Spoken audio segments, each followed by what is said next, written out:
The transfer portal is nearing 5,000 entries.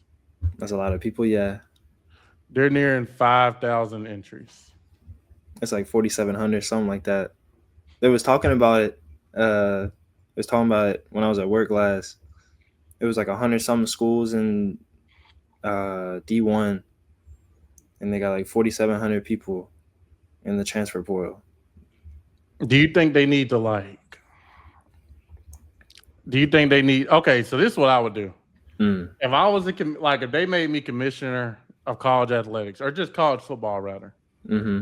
I would say you get one free transfer. After that, you sit out a year, unless you're a grad transfer or your head coach leaves. Because eventually, I feel like fans are just gonna lose interest because if the ratings drop, they're gonna do something about it. I mean, yeah, money talks. Yeah, money Because talks. right now it's just open free agency every year, and it's like I feel like some fans are just gonna get tired of it and go to the NFL because it's just open free agency every year. Right, and at least in the NFL, they got like the guaranteed contracts, and people don't be moving around like that. And if they do move around like that, it's usually like journeymen that don't see the field that much, and the fans don't get as invested. Not to say that they don't, but And another man, thing is the NCAA are like they're saying like it's for the kids, but it's like when you're allowing kids to transfer 4 or 5 times, they're not graduating. Like their credits aren't going to transfer 4 to 5 times. It's like at that point, I don't know if it's really for the kids. I see what you mean. Cause I think in a vacuum, they probably right. In a vacuum, I think this is definitely the play. Like you gotta give more power to the athletes. You gotta give more power to like them because there's no like CBA, there's no players union. Like they gotta have something. But Yeah, because there's no players union, because there's no CBA, like they just need some like structure. Like and I feel there's like no, that's all it would it's like really there's need. no structure. It's like whenever somebody doesn't like something, it's like a lawsuit. You take it to court. Like it's some instances a player will sign a new deal to stay with his team, and then a week later, like I just saw a Washington quarterback, he got in the portal after signing a new contract with Washington. Now Washington is trying to not let him enter the transfer portal, put his name in. It's like I feel like players should get paid. I feel like players should be able to leave and transfer. But I feel like at a certain point, it's not going to be sustainable for college sports. Hmm. Because I hear so many times about how people are disinterested in college football, college basketball, and it's College like, basketball is another story. yeah, They like, got a man, G League player that just joined Baylor's team. how you feel about that? Okay, so Scott Drew said he just adapted to the NCAA rules to improve his team and give them the best chance. And I'm saying, like, you can't blame him for following the rules. Like, y'all let him do it. He Right. said, I'm giving my team the best chance to win with the rules y'all gave me. Mm-hmm. But it's no way a G League player that got drafted 31st in the NBA draft should be going. Like, I don't think he was ever in college, but no person that ever got drafted should be able to go play college basketball after.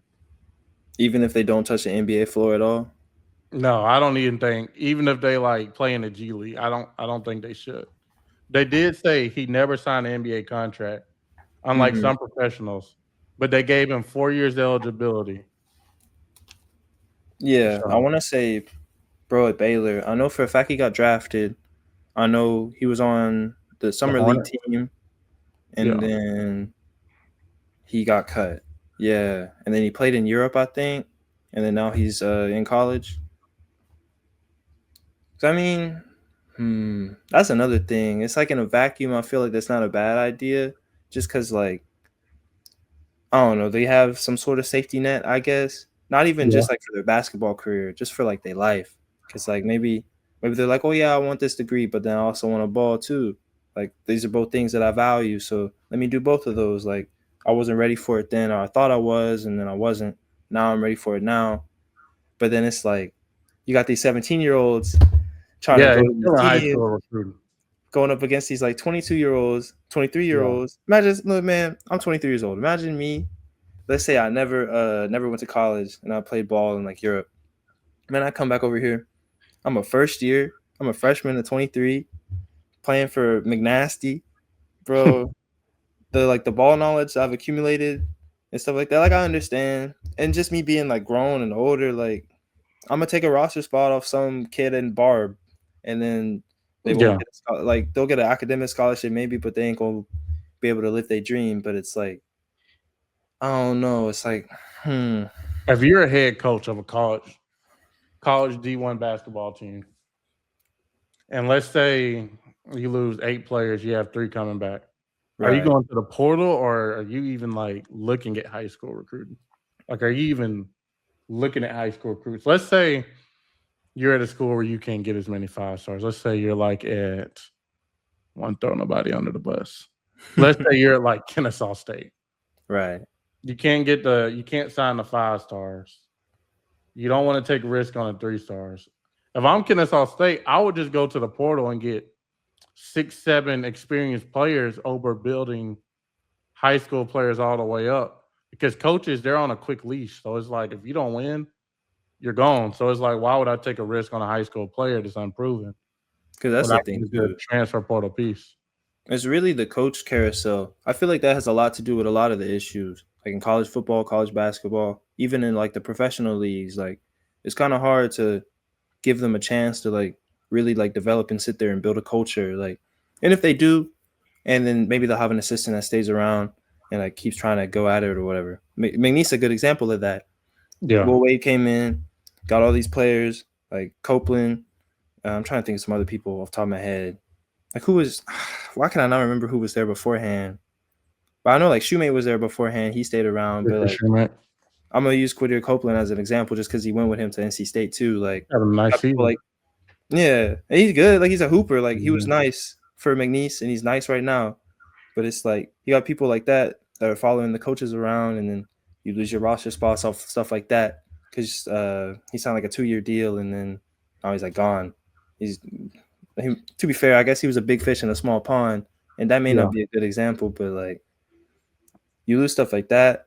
I feel like me personally, it would be like if I lose a senior and they're like graduated, I would try to get like a high schooler. But if I lose like some sophomore that's transferring to a bigger school, then yeah, you got to hit the portal for that, just to keep like the balance. I guess that'd probably be the strat.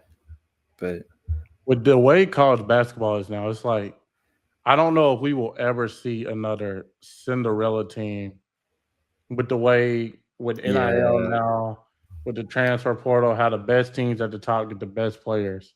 Like, you would see the Cinderella teams build up for 4 years, right. and they would come at you in like a random game and go crazy. But now, if they have any success at that mid-level, at that level, at a mid-major, they're definitely going up. They're going up. Like, let's say they average 16 to 17 at McNeese. Well, I won't even say McNeese, a mid-major. They're going to have calls from, if they're not good enough to go to the NBA, they're going to have calls from Baylor, Kansas, West Virginia. Maybe not even them, like maybe like UCF, USF, like. Mm-hmm. And if you're the kid and they're offering you all that money, what are you going to say? Like, I mean, can't yeah, say right. no because the school you're at can't give you that. Mm-hmm. Yeah, so it's tough. But like you said, coaching carousel. Let's talk about Lane Kiffin. Man, Do you think Lane Kiffin should get a championship ring if Ole Miss wins the national championship? do you think he should get a ring? I'm gonna spin that on you real quick. I do think Lane Kiffin should get a championship ring. I mean, he built the team. He built Right. the team piece by piece.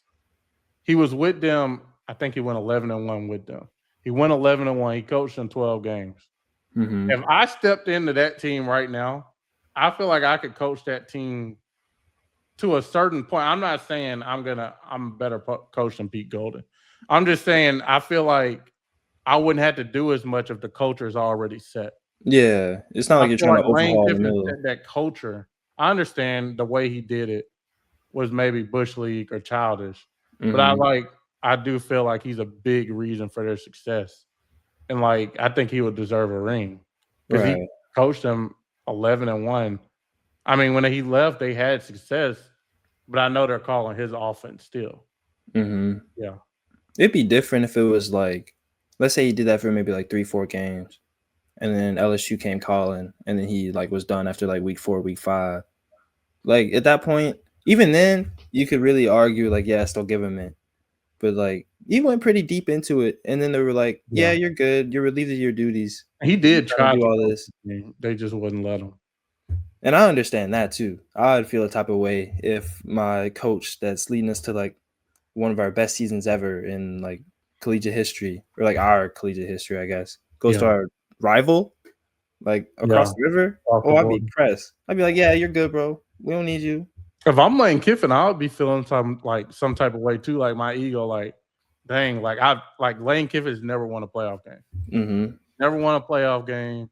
He leaves. His team wins multiple playoff games. Mm-hmm. He said he wanted to go to LSU to win championships, national championships. His team's a game away from national championship.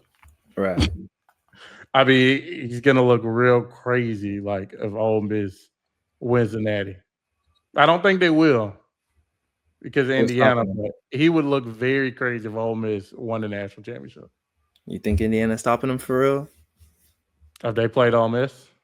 Yeah. I feel like it'll be a good game.